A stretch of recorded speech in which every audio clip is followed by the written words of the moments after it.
Selamat pagi, salam sehat bagi kita semua, keluarga-keluarga Kristiani yang berbahagia di mana saja pun berada.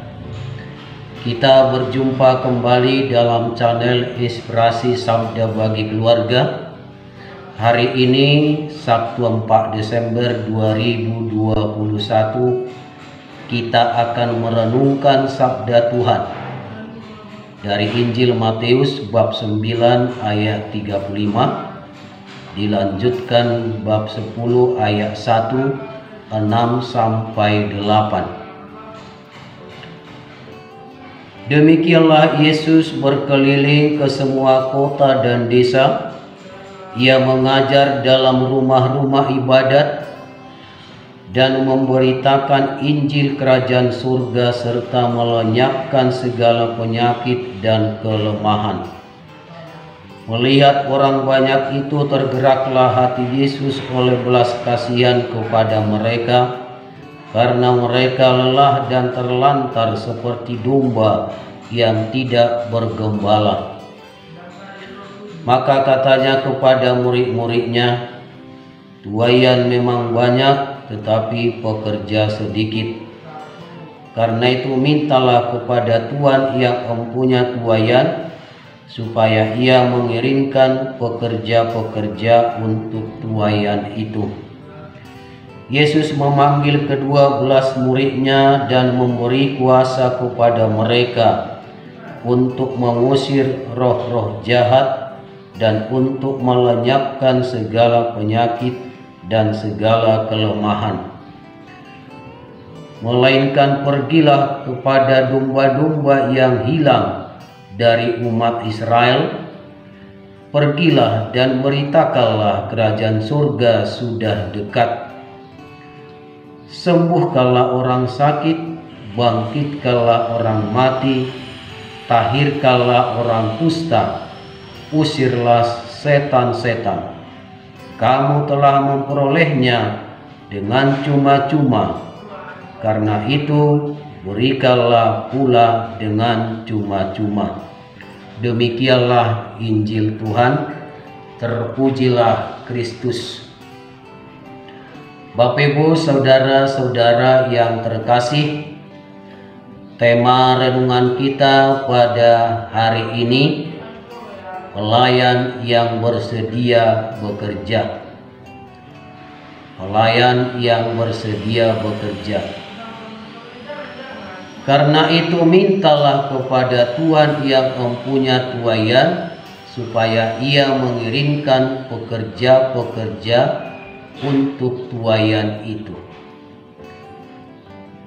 Ada beberapa peneliti mengadakan studi tentang perilaku orang,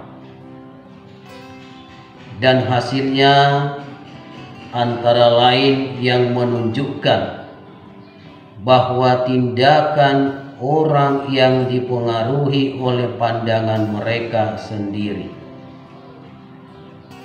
Tindakan dipengaruhi oleh pandangan mereka sendiri.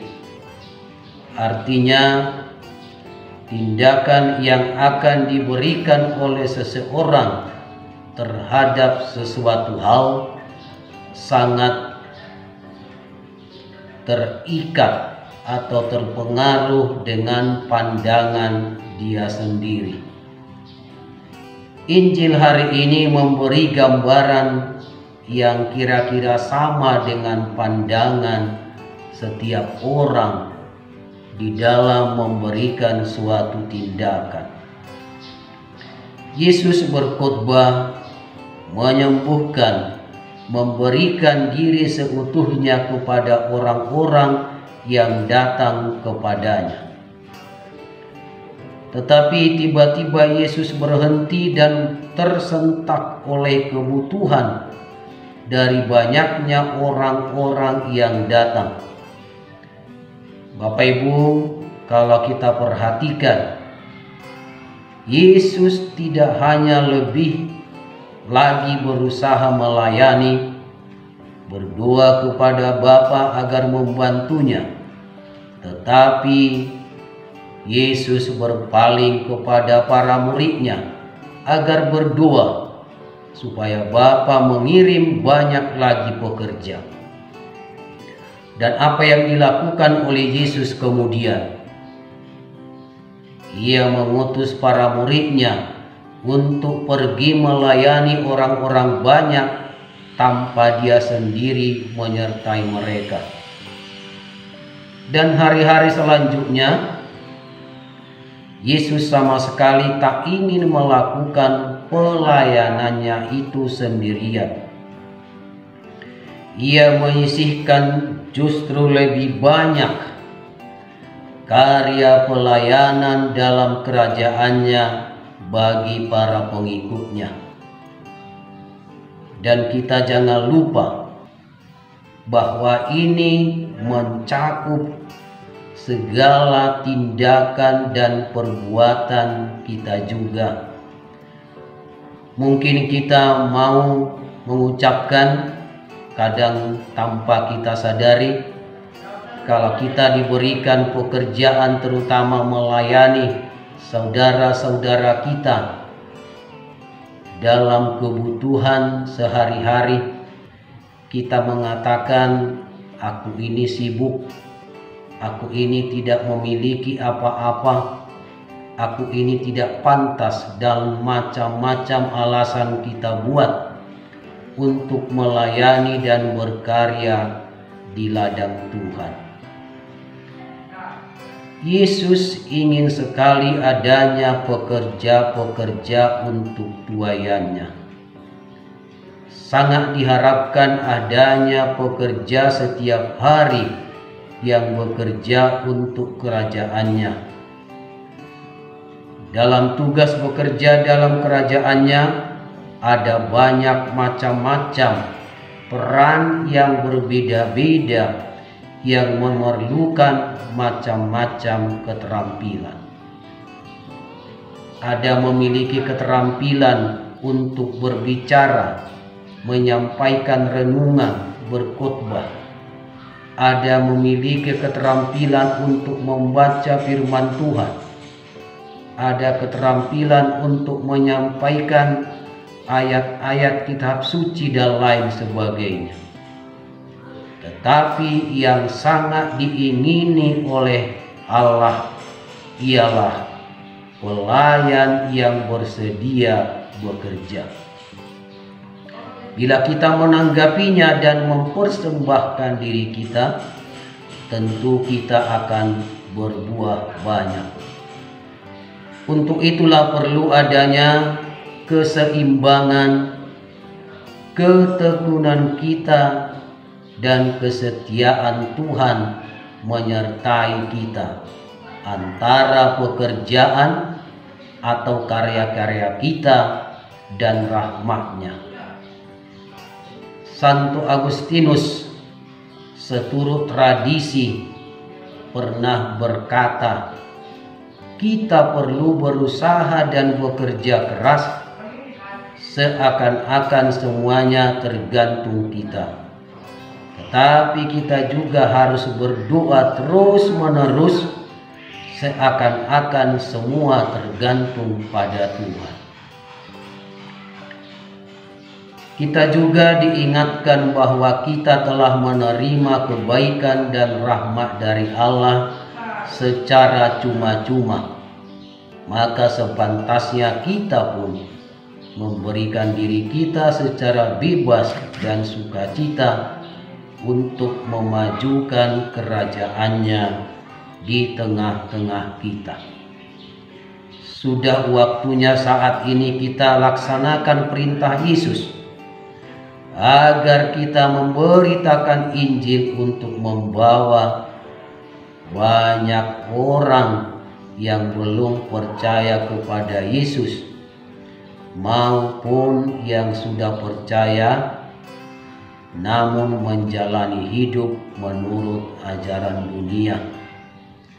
Yesus mengingatkan kepada muridnya dan juga kepada kita bahwa tuaian jiwa orang yang membutuhkan belas kasih kita akan menolong mereka keluar dari belenggu hidup dalam lumpur dosa. Hendaknya kita ikuti teladan Yesus yang menolong banyak orang yang menderita dengan memberi dirinya karena hatinya penuh dengan belas kasihan. Yesus mengajar kepada banyak orang agar mereka mengerti ajaran cinta kasih dan mau hidup di dalam kasih-Nya. Bapak, Ibu, saudara-saudara terkasih, lewat renungan ini saya mengajak kita semuanya untuk menuruti dan melaksanakan ajakan Yesus agar kita bekerja di ladang-Nya, sebab kata Yesus dalam surat Yohanes, "Aku berkata kepadamu, lihatlah sekelilingmu dan pandanglah ladang-ladang yang sudah menguning dan matang untuk dituai. Sekarang juga penuai telah menerima upahnya, dan ia mengumpulkan buah untuk hidup yang kekal, sehingga penabur dan penuai sama-sama bersukacita." Bapak, Ibu, saudara-saudari yang terkasih, dalam akhir renungan ini kita berdoa kepada Tuhan. Doa saya, doa Bapak Ibu, Tuhan silahkan memilih aku untuk perutusan-Mu. Aku bersedia. Semoga kita dimampukan. Amin.